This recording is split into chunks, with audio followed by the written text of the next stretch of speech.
Hello everyone, in today's video we're going to be trying out the Cessna's maximum demonstrated crosswind of 17 knots. Now this is the standard thing that comes right out of the POH. To test this, of course, we've gone down here Robertson. This is a 4 Bravo 8. It's a pretty good sized runway, as you can see, about 4,000 feet or so, and it should be enough for the purposes of testing to see how sketchy this is going to be.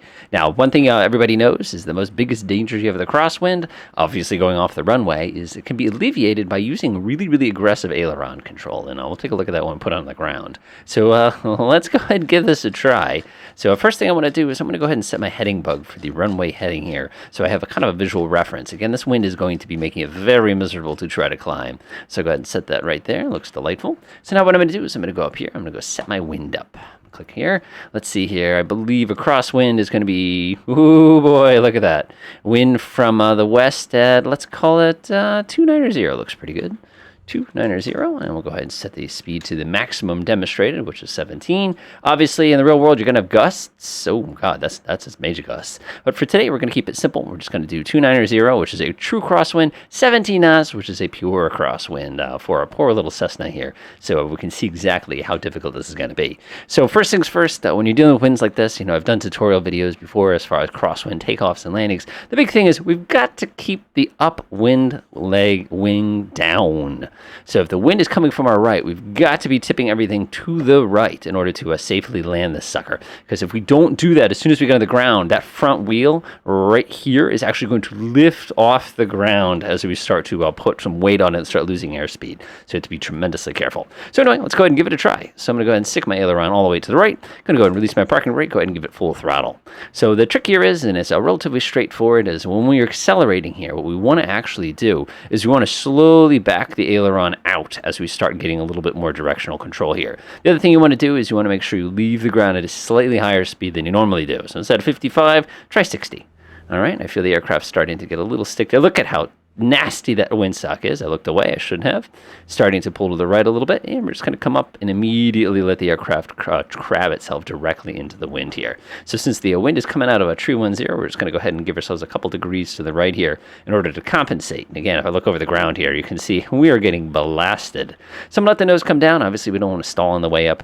You can use flaps for takeoff when you're in nasty situations like this, but of course, if you use flaps, they're going to reduce your directional controllability, which is not necessarily something you want if you're trying to land in this extreme of a condition. And in the real world, I have landed up to 21 knot crosswinds, and we'll try that in a minute just to prove it. And like I said, this is a great opportunity to kind of refine your skills a little bit here. So we're going to get up to about 600 feet. We'll go about to 700. We'll start doing our left traffic pattern. Now this is going to be a crosswind, but honestly, it's become a downwind leg if you want to think about it another way. So a little bit less right foot here. Now it looks pretty darn good to me.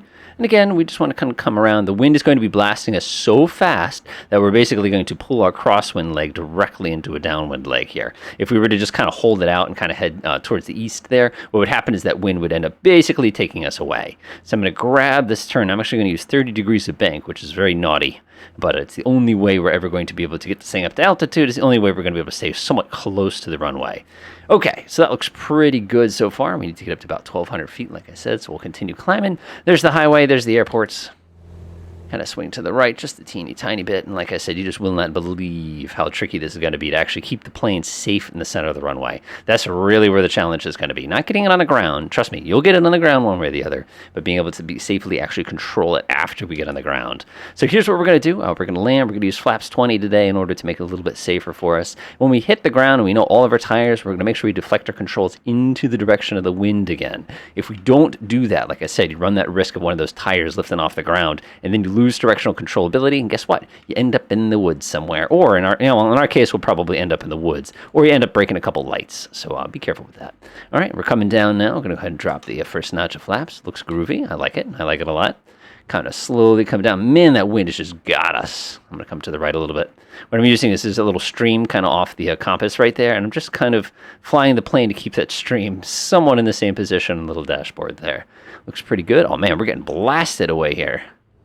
All right, we'll go ahead and bring it down to our base leg. Bring down our last notch of flaps for today. It's only going to be flaps 20. And we're just going to kind of be careful here because, like I said, the slower we go, the less aileron control we're going to have. So if you keep your speed up, it actually makes it more controllable.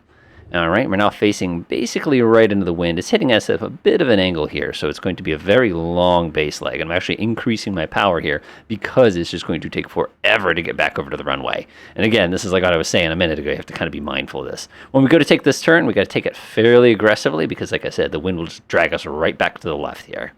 So there's the end of the runway. I'm going to go ahead and gently start turning in here. I always like to stick my head up like this in the real world so you can actually see what you're doing. And there is our wind. Okay, so we're going to be using what they call wing low here. I've brought this, and we had a video for this a little earlier. So what I'm going to do is I'm going to use my left foot to keep the plane horizontal, or basically lined kind of to the center of the aircraft. I'm going to use the right aileron to keep me lined up with the runway. So again, the rudder here is for the purposes of keeping the center of the plane basically parallel to the middle of the runway. My aileron's for keeping me in the middle of the runway. Speed's getting a little low. I want to increase power a little bit. All right, there we go. So now when we are a couple feet off the ground, I'm going to cancel out my rudder action. You got to do this at the last possible second. There we go. Right aileron, right aileron, right aileron. Make sure you keep the right aileron down, which you can see I'm doing right now as you start to slow down. Woo! That's doable, but man, after you stop this airplane, you're ready to get out, kind of a thing. So let's go ahead and try it out with a worse wind. So we'll go up to 34 knots. See if that's even possible, just for fun. Why not, right? 34, gusting 51. I don't think so. So 34 knots is double the max demonstrated crosswind here. So I'll fly the pattern and I'll bring us back, and we'll see how this goes. All right, we're established on the base leg here. I've got both notches of flaps. I'm going to go ahead. Oh my gosh, this is so wrong. So this is the crab angle required to safely put the airplane on the ground. I'm looking at 15 or 16 degrees here. So I'm definitely just going to leave us at flaps 20. If anything, we should just go to flaps 10. So this is going to be kind of sketchy. But again, I'm not too worried about it. We're going to keep it as a crab, just to keep things a little bit easier for us as far as the feet goes. We'll transition to a wing low once we get a little bit closer to the ground. Airspeed's coming up a little bit, but not too much. This feels wrong. And if you ever were in this situation with this airplane in the real world, I feel very sorry for you. You really should just divert and go somewhere else. All right, now we're going to transition to a wing low. So I'm going to press left foot forward. We're going to go ahead and drop the right aileron. And here we go. All right, again, once we get on the ground, we got to bring those rudder pedals back to neutral and back to neutral. All right, right aileron down, into the wind. Tap the brakes just a little bit of brakes, a little bit of brakes, a little bit of brakes. Nice. Oh, that's intense.